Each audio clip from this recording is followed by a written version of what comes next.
येन क्षरसमाम्नाजमधिगम्य महेश्वरात् कृत्स्नं व्याकरणं प्रोक्तं तस्मै पाणिनये नमः। येन धौता गिरः पुंसां विमलैः शब्दवारिभिः समश्चाज्ञानजं भिन्नं तस्मै पाणिनये नमः। अज्ञानान्धस्य लोकस्य ज्ञानाञ्जनशलाकया चक्षुरुन्मीलितं येन तस्मै पाणिनये नमः। वाक्यकारं वररुचिं भाष्यकारं पतञ्जलिं पाणिनिं सूत्रकारं च प्रणतोऽस्मि मुनित्रयम्। अथ पाणिनीयसूत्रपाठे सप्तमाध्याये द्वितीयः पादः।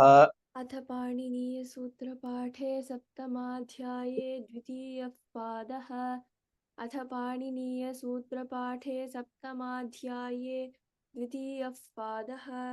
शुचिवृद्धिः परस्मैपदेषु सिचिवृद्धिः परस्मैपदेषु सिचिवृद्धिः परस्मैपदेषु अतोल्रान्तस्य अतोल्रान्तस्य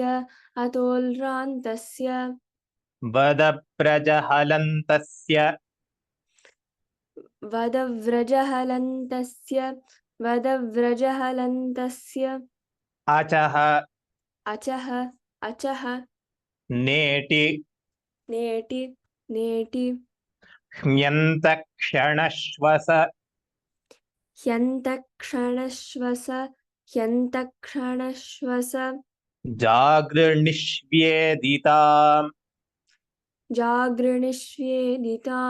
जागृणिष्वेदिताम् ऊर्णोतेर्विभाषा ऊर्णोतेर्विभाषा अतो हलादेर्लघोः अतो हलादेर्लघोः हलादेर्लघोः नेड्वशीकृति नेड्वशीकृति तितुत्रतथ तितुत्रतथ तितुत्रतथ सिसुरस सिसुसर सिसुसर कसेषु च कसेषु च एका च उपदेशे एका च उपदेशे अनुदात्तात् अनुदात्तात् श्रुकः इति श्युकः किति सनिग्रहगुहोश्च सनिग्रहगुहोश्च कृसृभृभृ कृसृभृभृ तुद्रुस्रु स्तुद्रुस्रु श्रुवो लिटि श्रुवो लिटि श्वीदितो निष्ठायाम् स्वीदितो निष्ठायाम् यस्य विभाषा यस्य विभाषा आदितश्च आदितश्च विभाषा भावादिकर्मणोः विभाषा भावादिकर्मणोः शुद्धत्वान्तध्वान्त क्षुब्धस्वान्तध्वान्त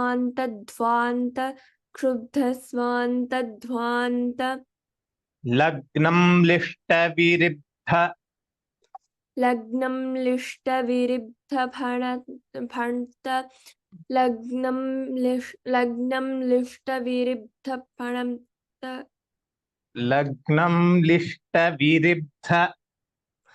लग्नं लिष्टविरिब्ध लग्नं लिष्टविरिब्ध फाण्टबाढानि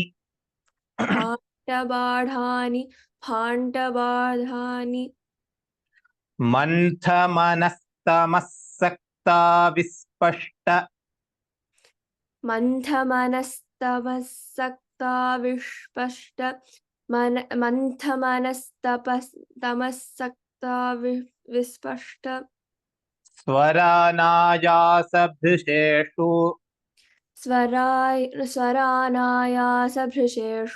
स्वरानायासभृशेषु धृषिषसि वैयात्ये धृषिषसि वैयात्ये दृढस्थूलबलयोः दृढस्थूलबलयोः प्रभौ परिवृढः प्रभौ परिवृढः कृच्छ्रगहनयोः कषः कृच्छ्रगहनयोः कषः घुषिरविशब्दने घुषिरविशब्दने अर्धे सन्निविभ्यः अर्धे सन्निविभ्यः अभेश्चाविदूर्ये अभेश्चाविदूर्ये नेरध्ययने वृत्तम् नेरध्ययने वृत्तम् वादान्तशान्त वादान्तशान्त पूर्णदस्तस्पष्ट पूर्णदस्तस्पष्ट छन्नज्ञप्ताः छन्नज्ञप्ताः ऋष्यमत्वर ऋष्यमत्वर सङ्घुषास्वानाम्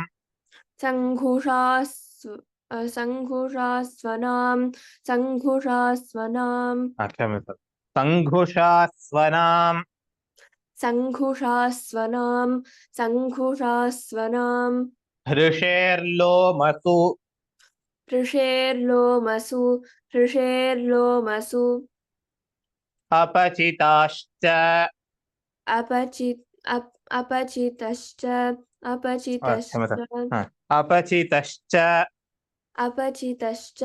अपचितश्च हृह्वरेश्छन्दसि हृह्वरेश्छन्दसि अपरिहृताश्च अपरिहृताश्च सोमेह्वरितः सोमेह्वरितः ग्रसितस्कभितस्कभित स्कभितस्तभित ग्रसितस्कभितस्तभित उत्तम्भितचत्तविकस्त उत्तभितचत्तविकस्त विशस्त्रशंस्त्रशास्त्र विशस्त्रशंस्त्रशास्त्र तरुतृतरुतृवरुतृवरुतृ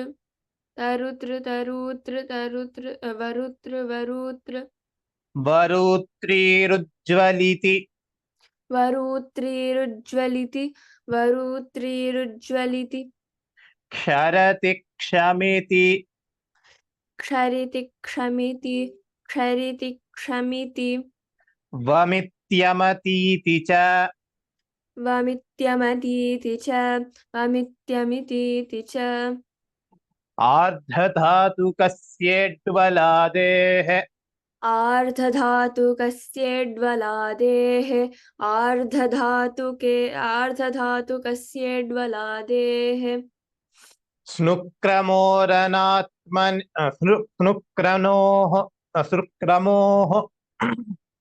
स्नुक्रमोः स्नुक्रमोः आत्मनेपदनिमित्ते आत्मनेपदनिमित्ते ग्रहो लिटि दीर्घः ग्रहो लिटि दीर्घः ग्रहो लिटि दीर्घः वृतो वा वृतो वा वृतो वा न लिङि न लिङि न लिङि तिचि च परस्मैपदेषु सिचि च परस्मैपदेषु सिचि च परस्मैपदेषु इट्सनिवा इट्सनिवा इट्सनिवा लिंसि चोरात्मनेपदेषु लिंसि चोरात्मनेपदेषु लिंसि चोरात्मनेपदेषु ऋतश्च संयोगादेः ऋतश्च संयोगादेः ऋतश्च संयोगादेः स्वरति सूति सूयति सरति सूति सूयति स्वरति सूति सूयति धूयोदितो वा धून्योदितो वा धून्योदितो वा रथादिभ्यश्च रथादिभ्यश्च रथादिभ्यश्च निरः कुशः निरः कुशः निरः कुशः इन्निष्ठायाम् इन्निष्ठायाम् इन्निष्ठायाम् तीषसः तीषसः तीषसः लुभरुषरिषः लुभरुषरिषः लुभरुषरिषः सनीवन्तर्थ सनीवन्तर्ध सनीवन्तर्ध भ्रश्चदम्भु भ्रश्चदम्भु भ्रश्चदम्भु श्रीस्रयूर्णु शिस्त्रयूर्ण शिस्त्रयूर्ण यूर्णु यूर्ण श्रीस्रयूर्णु शिस्त्रयूर्ण शिस्त्रयूर्ण भरज्ञपि सनाम् भरज्ञपि सनाम् भरज्ञपि सनाम्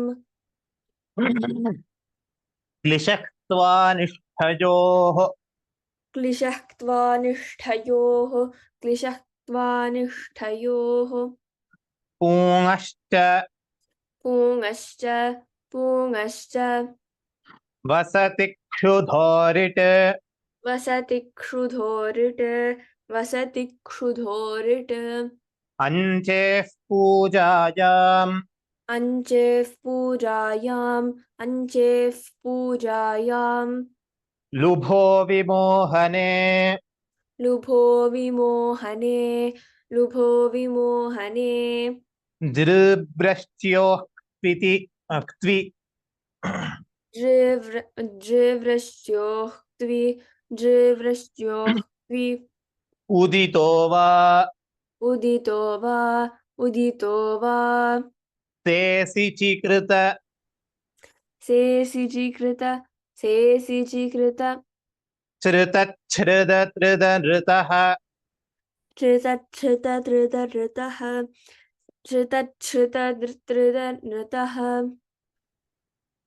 गमेरिट्परस्मैपदेषु गमेरिट्परस्मैपदेषु गमेरिट्परस्मैपदेषु न वृद्भ्यश्चतुर्भ्यः न वृद्भ्यश्चतुर्भ्यः न वृद्भ्यश्चतुर्भ्यः तासि च क्लृपः तासि च क्लृपः तासि च क्लृपः अचस्तास्वत्थल्यनिटो नित्यम् अजस्तास्वत्थल्यनिटो नित्यम् अजस्तास्वत्थल्यनिटो नित्यम् उपदेशे त्वतः उपदेशे त्वतः उपदेशे त्वतः ऋतो भारद्वाजस्य ऋतो भारद्वाजस्य ऋतो भारद्वाजस्य बभूथाततन्थ बभूथातथन्त बभूथाततथन्त बभूथाततन्थ बभूथा तथन्त बभूथा तथन्त तत्र ततन्थ अन्तिमथकारः महाप्राणः बभूथा ततन्थ बभूथा ततन्थ बभूथा ततन्थ जगृम्भववत्थेति निगमे जगृम्भववर्थेति निगमे जगृम्भववर्थेति निगमे विभाषासृजिदृशोः विभाषासृजिदृशोः विभाषासृजिदृशोः इडत्यत्यव्ययतीनाम् इडत्यर्थिव्ययतीनाम् इडत्यर्थिव्ययतीनाम् वस्वेकाजाद्घसाम् वस्वेकाजाद्घसाम् वस्वेकाजाद्घसाम् विभाषागमहनविदभिषाम् विभाषागमहनविदविषाम् विभाषागमहनविदविषाम् सनिं सनिवांसम् सनिं ससनिवांसम् सनिं ससनिवांसम् हृद्घनोऽस्ये हृद्घनोऽस्ये हृद्घनोऽस्ये अञ्जेस्सिचि अञ्जेस्सिचि अञ्जेस्सिचि स्तुसुधूञ्भ्यः परस्मैपदेषु स्तुसुधून्भ्यः परस्मैपदेषु स्तुसुधून्भ्यः परस्मैपदेषु अस्तु धन्यवादाः साई स्मृति अस्ति वा a request to the panelists kindly chant a little slow don't chant too fast people are facing some difficulties in following okay यमरमन मातां तक्च यमरमण सच्च यमरमण मातां सच्च Sai Smriti, your voice is not clearly audible. Is it only for me? Sai Smriti, can you repeat?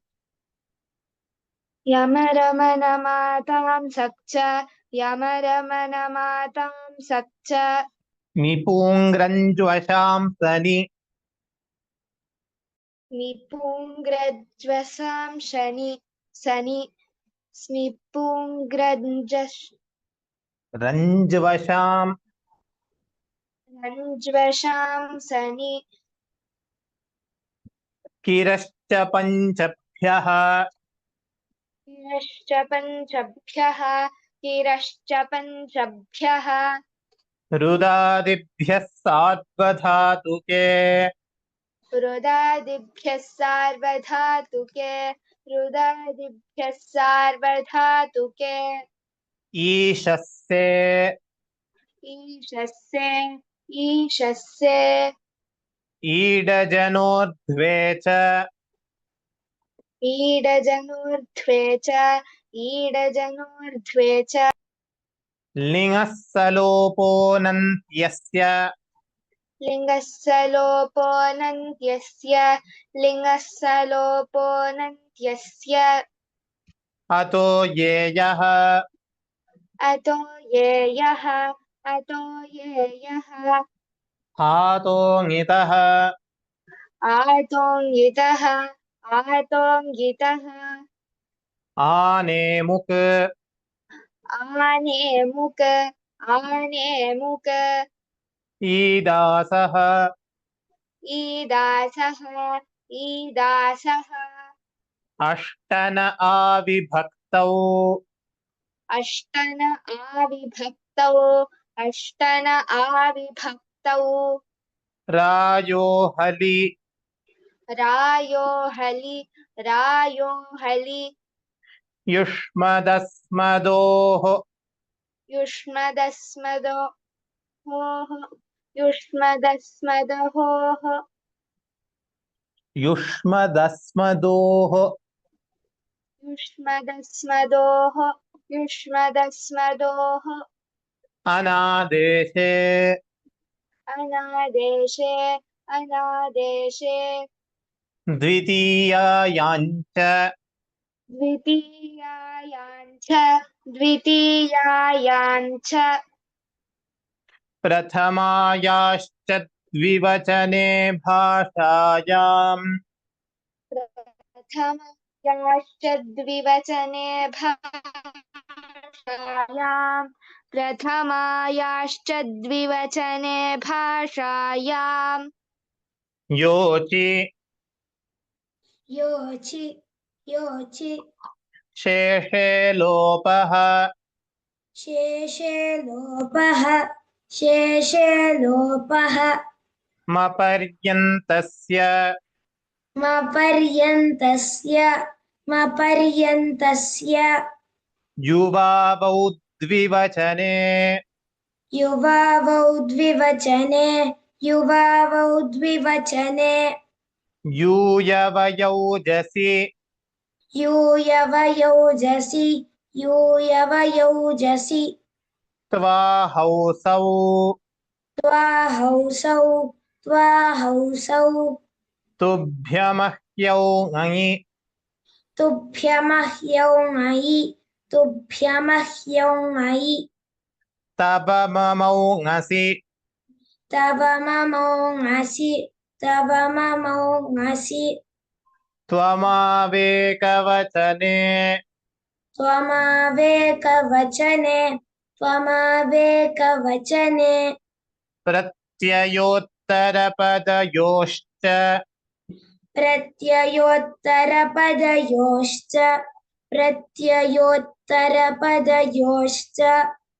त्रिचतुरोस्त्रियाम्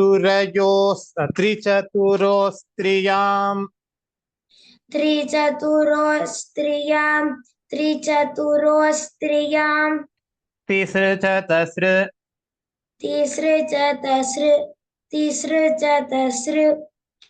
अचिरऋतः अचिरऋतः जराया जरसंज्ञतरस्याम्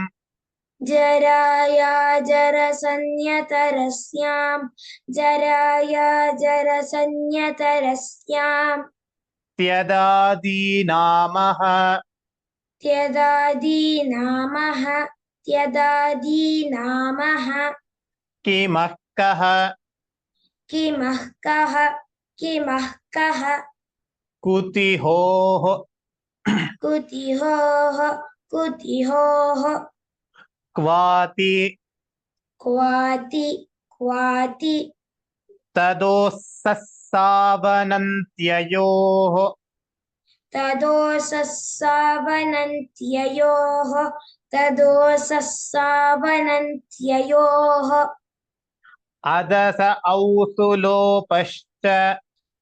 अदस औसुलोपश्च अदस औसुलोपश्च इदमोमः इदमोमः दश्च दश्च यस्सौ यस्सौ इदोय् पुंसि इदोय् पुंसि अनाप्यकः अनाप्यकः हलिलोपः हलिलोपः मृजेर्वृद्धिः मृजेर्वृद्धिः अचोञ्निति अचोञ्निति अत उपधायाः अत उपधायाः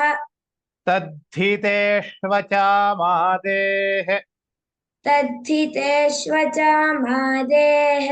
तद्धितेष्वचामादेः किति च सिचिप्रभावित्सनि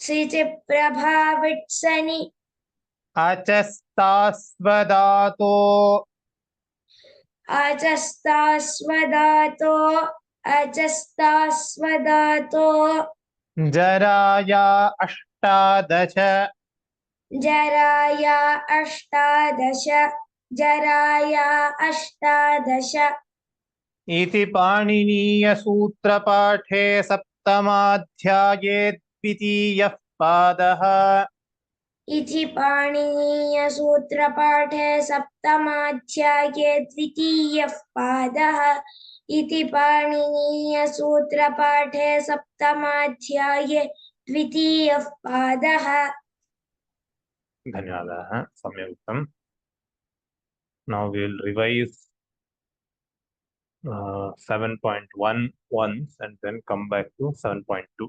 Those who would like to chant 7.1 kindly raise your hand. Shri Kriti Narayana. नमस्कारः Namaskaraha. नाकौ आयनेयीनीयः फढखछघान् प्रत्ययादीनां झोन्तः अदभ्यस्तात् आत्मनेपदेष्वनतः शीङोरुट वेत्तेर्विभाषा बहुलं छन्दसि अतोऽभिस अयीस् बहुलं छन्दसि नेदमदसोदकोः टाङ्गसि न सामिनात्स्या न्येर्यः सर्वनाम्नस्मै न्यसिन्योऽस्मात्स्मिनौ पूर्वादिभ्यो नवभ्यो वा जसश्री औङ आपः जश्रसोश्रिः औङ आपः नपुंसकाच्च औङ आपः नपुंसकाच्च जश्रसोश्रिः अनन्तरं वदामि वा एकम् अन्यदेकं सूत्रं वदतु एकविंशतितमम् अष्टाभ्य औष अस्तु नारायण षड्भ्यो लुक स्वमोर्नपुंसकात् अतोम् अदडुदकरादिभ्यः पञ्चभ्यः नेतराच्छन्दसि युष्मदस्मद्भ्याङसोष ए प्रथमयोरं ञे प्रथमयोरं शसोनभ्यसोभ्यं पञ्चम्या अत एकवचनस्य च साम आकम् आत औनलः तुह्योस्तातन्याशुष्यन्यतरस्यां विदेशचतुर्वसुः समासेनं पूर्वे क्त्वोल्यप क्त्वा पिच्छन्दसि सुपां सुलुक्पूर्वसवर्णाच्छेया डाड्याया जालः अमोमश लोपस्त आत्मनेपदेषु सम्यक् धन्यवादाः Srividya लोपस्तात्मनेपदेषु ध्वमोद्ध्वात् Have you memorized? तस्यता. He's asking whether you have memorized. Yes. Then close your eyes and tell. She can't read the script, Mahodaya. Okay. Continue. तस्यतात् तप्तनप्तनथनाश्च इदन्तोमसि त्वोयक् इष्ट्वीनमिति च स्नात्व्यादयश्च आर्जसेरसुक् अश्वक्षीरवृषलवणानामात्मप्रीतौ क्यचि आमि सर्वनाम्नः सुट् त्रेस्त्रयः ह्रस्वनद्यापोनुट् षट्चतुर्भ्यश्च श्रीग्रामण्योश्छन्दसि गोः पादान्ते इदितोऽनुन्धातोः शेमुचादीनां मस्जिनशोर्झलि रधिजभोरचि नेत्यलिटिरधेः रभेरशब्लितोः धन्यवादाः. Thank you. सम्यक् उक्तं धन्यवादाः. प्रसन्ना भगिनी from 61. नमस्कारः महोदय. नमस्कारः. रधिजभोरचि नेत्यलिटिरथेः रफेरशब्लिटोः रफेश्च आङ्ओयि उपात्प्रशंसायाम् उपसर्गात् कल्खन्योः न सुदुभ्यां केवलाभ्यां विभाषा चिन्नमुलोः उगिदचां सर्वनामस्थाने धातोः रुजेरसमासे नपुंसकस्य झलचः इकोचि विभक्तौ तृतीयादिषु भाषितपुंस्वं पुंवत्कालवस्य अस्ति दधि सचक्ष्णामनुदात्तः छन्दस्यपि दृश्यते ईचद्विवचने नाभ्यस्ताच्चतुः वा नपुंसकस्य आच्ची नद्योर्नुं शप्यनो नित्यं सावनडुहः धन्यवादः धन्यवादाः सम्यक् उक्तं नेक्स्ट् गीता किशोर भगिनी 81 शप्ष्यनोर्नित्यं सावनडुवः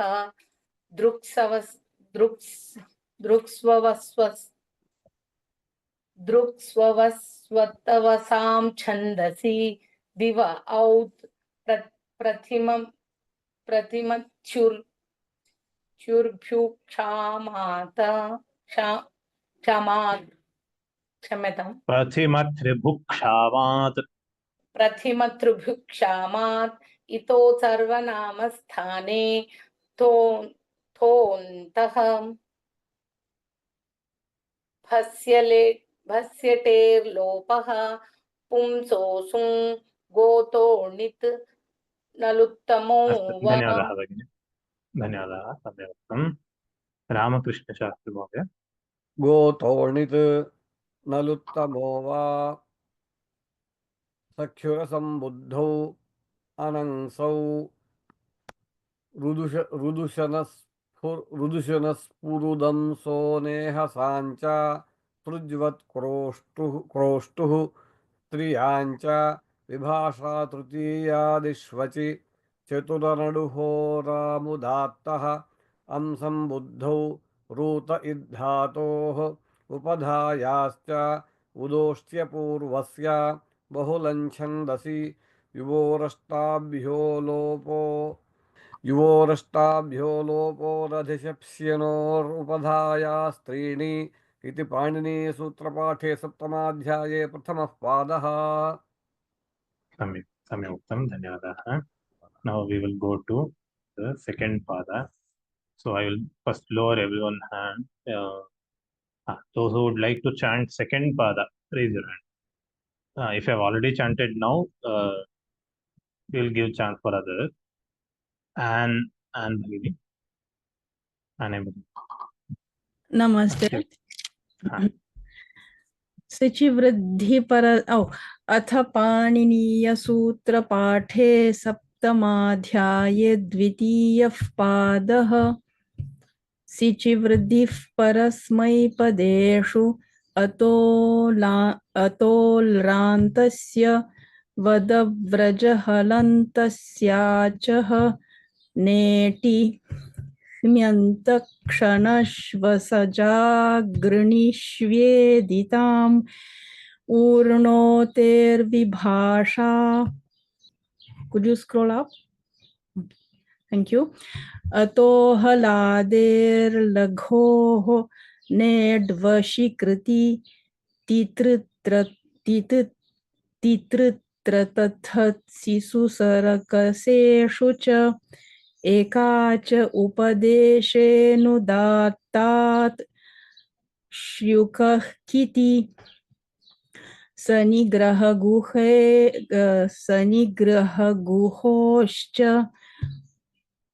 कृसृभृवृस्तुद्रुसृश्रुवो लिटि श्वीदितोनिष्ठायां यस्य विभाषा आदितश्च विभाषा भावादिकर्मणोः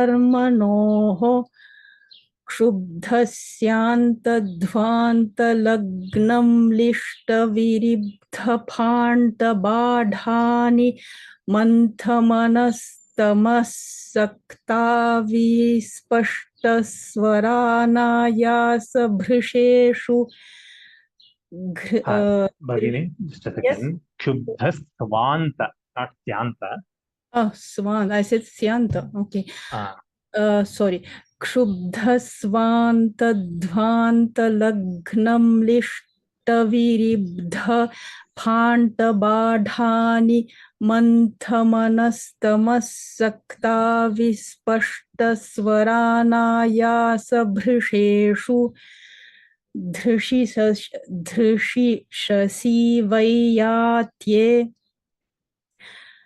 दृढस्थूलबलयोः प्रभौ परिव्रढः कृच्छ्रगः धन्यवादाः भगिनी, ओ, धन्यवादाः। धन्यवादः। जानकी राजाराम भगिनी। अस्ति महोदय। प्रभौ परिवृढः कृच्छ्रगहनयोः कषः भूषिरविशब्दने अर्धे संनिविभ्यः अभेश्चाविदूर्ये नेरध्ययने वृत्तं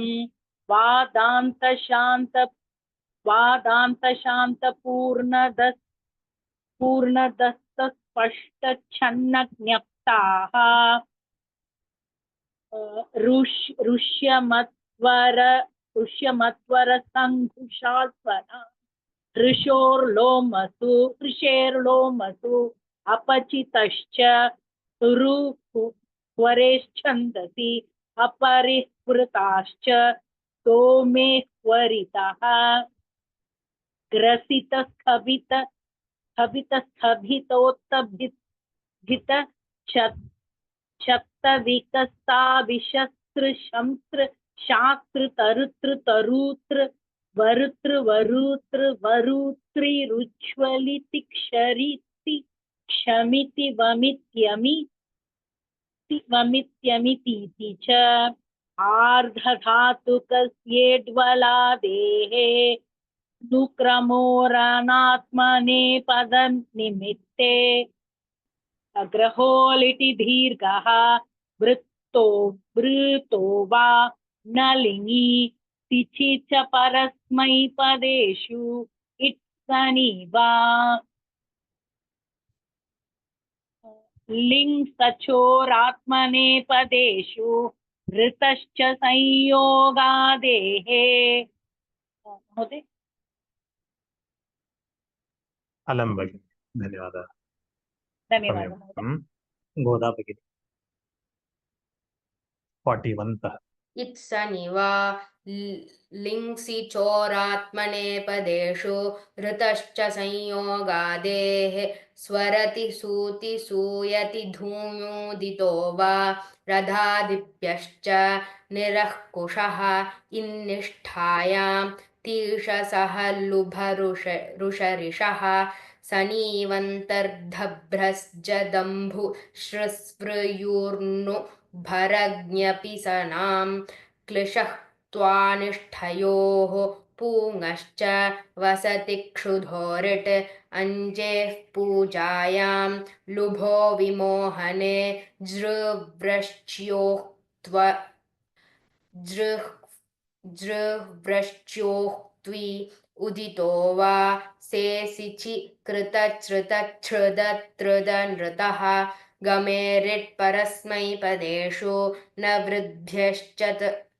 वृद्भ्यश्चतुर्भ्यः तासि च क्लृपः अचस्तास्वत्थल्यनिटो नित्यम् उपदेशे त्वतः। धन्यवादः, सम्यक्। नेक्स्ट हेमावती भगिनी, Hemavati Shankar 60 from 61, no? Correct. अचस्तास्वत्थल्यनिठो नित्यम् उपदेशे त्वतः ऋतो भारद्वाजस्य बभूथा तत्तन्थ जगृम्भव वर्तेति निगमे विभाषा सृजिदृशोः इडत्यर्तिव्ययतीनां वस्वेकाजाध्वसां विभाषा गमहनविदविषां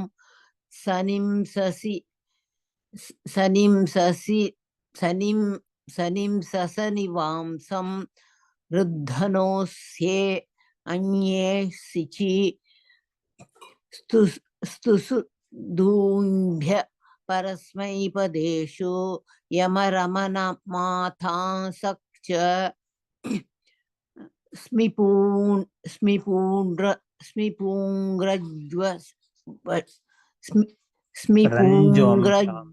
रञ्ज्वशाम् स्मिपुङ्ग्रञ्ज्वशांसनि किरश्च पञ्चभ्यः रुदादिभ्यः सार्वधातुके ईशस्ये ईडजनोर्ध्वे च लिङ्गः सलोपोऽनन्त्यस्य अतो येयः। धन्यवादाः। अलम् वा? सम्यक् उक्तं। धन्यवादाः। धन्यवादाः। नेक्स्ट् सरिता भगिनी। नमस्कार महोदय। आतो णितः आनेमुक् ईदासः अष्टन् आविभक्तौ प्रायो हलि युष्मदस्मदोर्नादेशे द्वितीयायाञ्च प्रथमायाश्च द्विवचने भाषायां योचि शेषे लोपः मपर्यन्तस्य युवावौ द्विवचने यूयावयौजसि त्वाहौसौ यूयवयौजसि त्वाहौसौ तुभ्यमय्यौ ञै तव ममौ नसि त्वमावैकवचने प्रत्ययोत्तरपदयोश्च त्रिचतुरोस्त्रियां त्रिसृ चतस्र अचिरारितः अचिररितः जराया धन्यवादाः। धन्यवादाः। अलम्। धन्यवादः। सम्यक् उक्तं। नेक्स्ट् सम्पूर्णं भगिनी। नमस्कारः महोदय। नमस्कारः।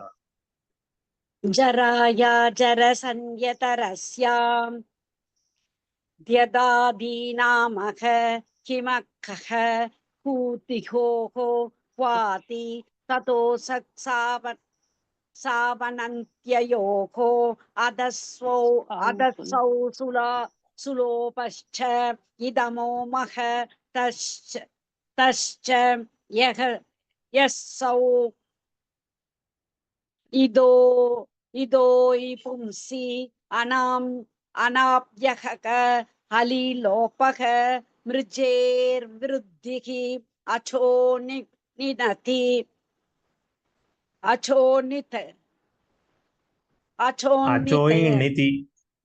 अचोन्निति तद्दितेष्वचामादेहे किति च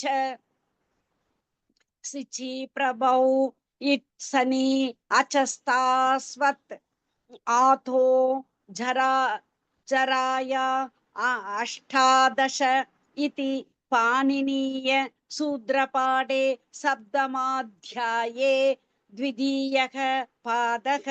धन्यवादः महोदय। सम्यक् उक्तं। धन्यवादाः। नेक्स्ट् चित्रा भगिनी। नमस्ते महोदय। नमस्कारः। सिचिवृद्धिः परस्मैपदेषु अतोल्रान्तस्य वदव्रजहलन्तस्याचः नीति ह्म्यन्तक्षणश्वसजागृनिष्वेदिता ह्म्यन्तक्षणश्वसजागृनिष्वेदिताम् ऊर्णोतेर्विभाषा अतो हलादेर्लघोः मेड्वशीकृति तितुत्र ततः शिशुसरकसेषु च एका च उपदेशेऽनुदात्तात् स्युकः किति सनिग्रहगुहोश्च कृसृभृवृस्तद्रुसृवोलिति स्वीदितो निष्ठायां यस्य विभाषा आदितश्च विभाषा भावादिकर्मणोः क्षुब्धस्वान्तद्वान्तलग्नम्लिष्टविरिब्ध बाढानि मन्तमनस्तमः सक्ता विस्पष्टस्वरानायासभृशेषु दृशिषसि वैयात्ये दृढस्थूलबल धन्यवादः धन्यवादः सुब्बराव महोदय नमस्कारः महोदय नमस्कारः फ्रॉम 21 ओके सर प्रभौ परिवृढः पृच्छ्रगहनयो कषः गुषिरविशब्दने अर्धे संनिविभ्यः अभेश्चा विदूर्ये नेरध्ययने वृत्तं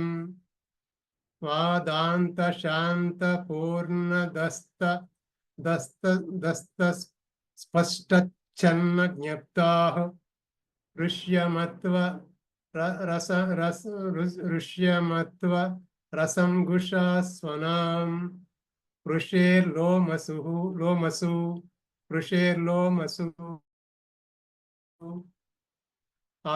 अपचितश्च परेच्छन्दसि अपरिपृताश्च सोमे परतिः ग्रसति स्कबित स्तबित उत्तबित चत्त विकस्ता सर ग्रसिता not grasati ग्रसिता स्कबित ग्रसिता ना हाँ correct ग्रसिता स्कबित स्तबित उत्तबित चत्त विकस्ता विषस्तृ शंस्तृ शास्त्रु तरुतृ तरूतृ वरुतृ वरूतृ वरूतृ वरूत्री उज्ज्वलिति क्षरिति क्षमिति इति च आर्धधातुकस्य वलादेः स्नुक्र सुक्रम सुक्न स्नुक्र स्नुक्रमो रनात्मन रत्म सुक्मोर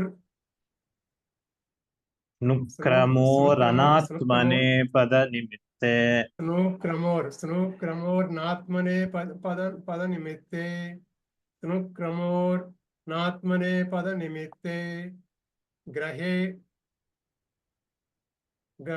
ग्रहोलिटि दीर्घः वृतो वा नालिङ्गी सिचित परस्मै पदेषु इट् सनिवा धन्यवादः सम्यक् उक्तम् नमस्कारः धन्यवादः अरुण कुमार महोदय Sir, I have memorized 1 to 40. I will come back to that when it comes.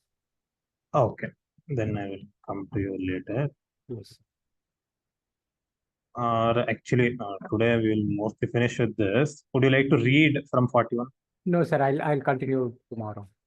Okay, so next class I'll give the chance. Okay, sir.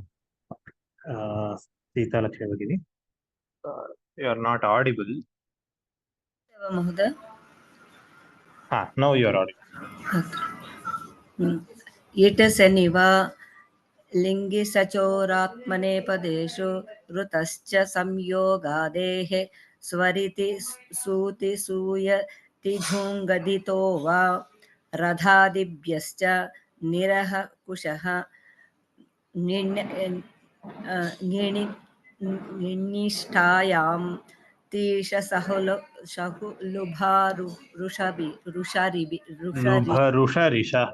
ऋषरिषः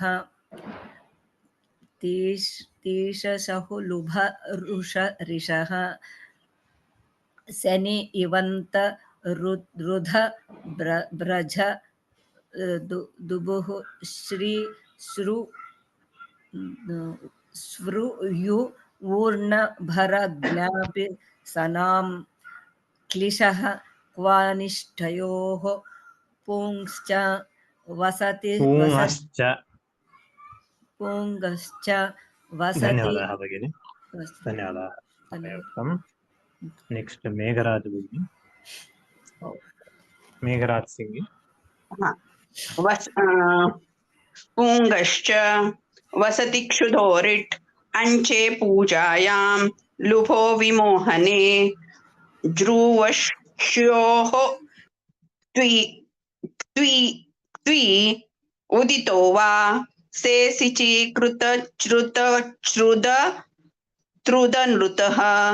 गमेरिट् परस्मैपदेषु न वृद्भ्यश्चतुर्भ्यः तासि च क्लुपः अचस्तावत्थल्यनिटो नित्यम् उपदेशे त्वतः ऋतो भारद्वाजस्य बभूता ततन्थ जगृम्भव वर्थेति निगमे विभाषा सृचिदृशोः इडत्यर्तिव्ययतीनां वस्वेकाजाध्वसां विभाषा गमहनविदविषां सनिन्वांसं रुद्धनोः स्ये अंचे सिचि स्तु धूम धन्यवादः धन्यवादाः अन्यः कोऽपि वक्तुमिच्छति वा? Does anyone else want to chant? Kindly raise your hand. Tripura Sundari Bhagini. Okay. इदानीं श्रूयते महोदय? इदानीं यमरमनमतां सच्च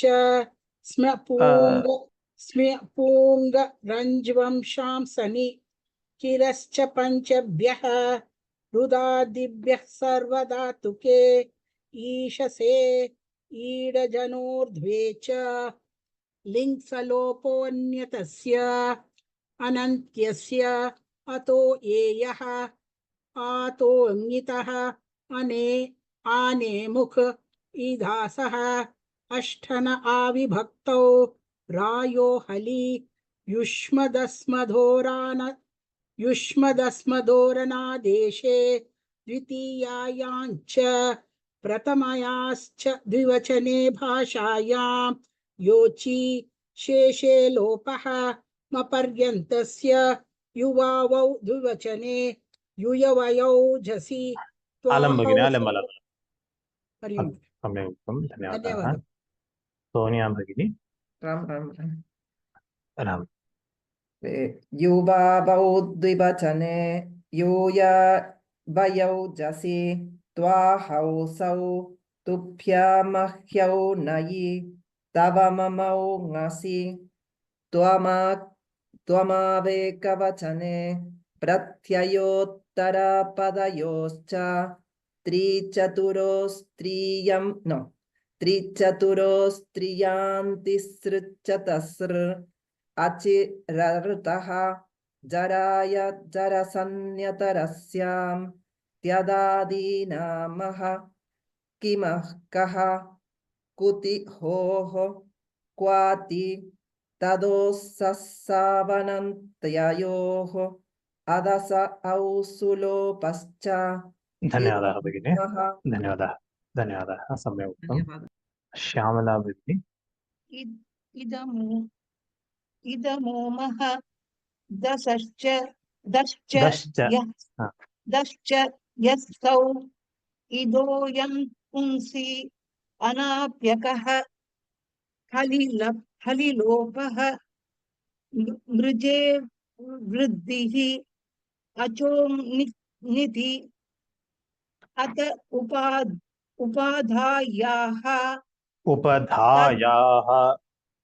उपधायाः तद्धितेष्वचां मादेः किति च सिचि प्रभौ इत्सनि अजस्तात् आतो जराया अष्टादश इति पाणिनीयसूत्रपाठे सप्तमाध्याये द्वितीयः पादः धन्यवादाः सम्यक् उक्तं So with this we'll end this class. Does anyone have any question? If you have any question, kindly raise your hand, or else we can end the class here. Mahodaya, that which is little longer one, no? How do we split it and say? Little longer ones. Longer ones. So like is this the sutra you're talking about? Ninth one. ninth one. Ha. Titutra tatha si susara kaseshu. So actually, after ti you can stop, after tu you can stop, after tra you can stop. All these are pratyayas. So ti tu tra tatha si susara kaseshu. And one more 13 and 18. Sanigraha guhoscha. Sorry, 13. Okay, sorry. Krisra bhri vristu drustrushruvo liti. Where do we stop?